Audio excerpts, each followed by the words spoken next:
the European Research Group, ERG, was supposed to be setting out its own proposals in some detail this week, starting today. But it's not happening. The Conservative MP Simon Clarke is a member of the ERG. I asked him whether Boris Johnson's comments over the weekend were incendiary. Well, the substance of what Boris said is absolutely right, which is that we need to get an offer which is credible to the EU, but one which will actually work in Parliament in terms of the arithmetic. And I'm very clear that the Chequers offer is not the right one. And we have, in the shape of a Canada Advanced FTA, an outcome which we know the EU would accept. We'd obviously need to do further negotiation on Ireland, but in principle we know they would accept it, and that is one which could get through Parliament.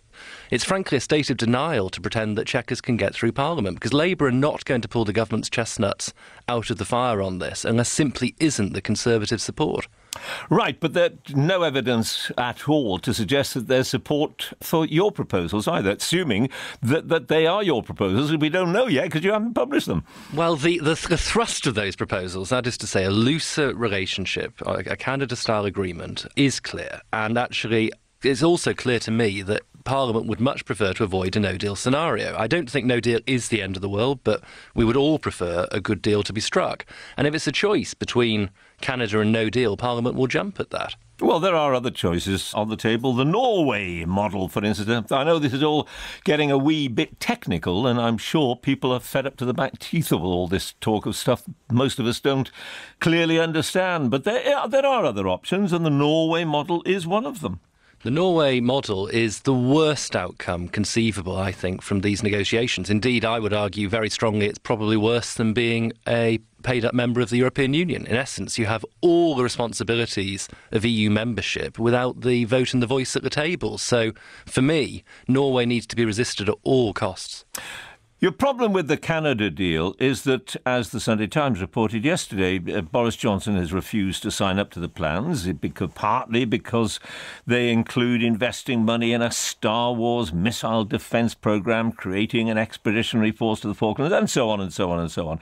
And it does not deal with the problem of how to avoid a hard border in Northern Ireland. So you present it as though it's the answer to all our prayers. It's not. Well, the Northern Irish border issue is one which has been greatly exaggerated and abused, I think, for Irish domestic political reasons and by the EU itself. I think there are good reasons to believe that if you want to solve the problem, then you can. And the head of HMRC and indeed, on previous occasions, the head of the Irish customs authorities have both been clear that they think there are eminently sensible technical solutions which can be delivered, in essence, largely pre-screening of goods and doing checks away from the border.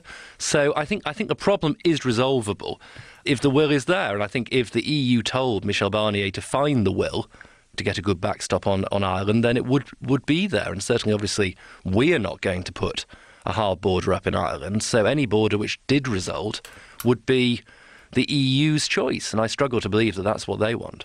We're not in a good place, are we?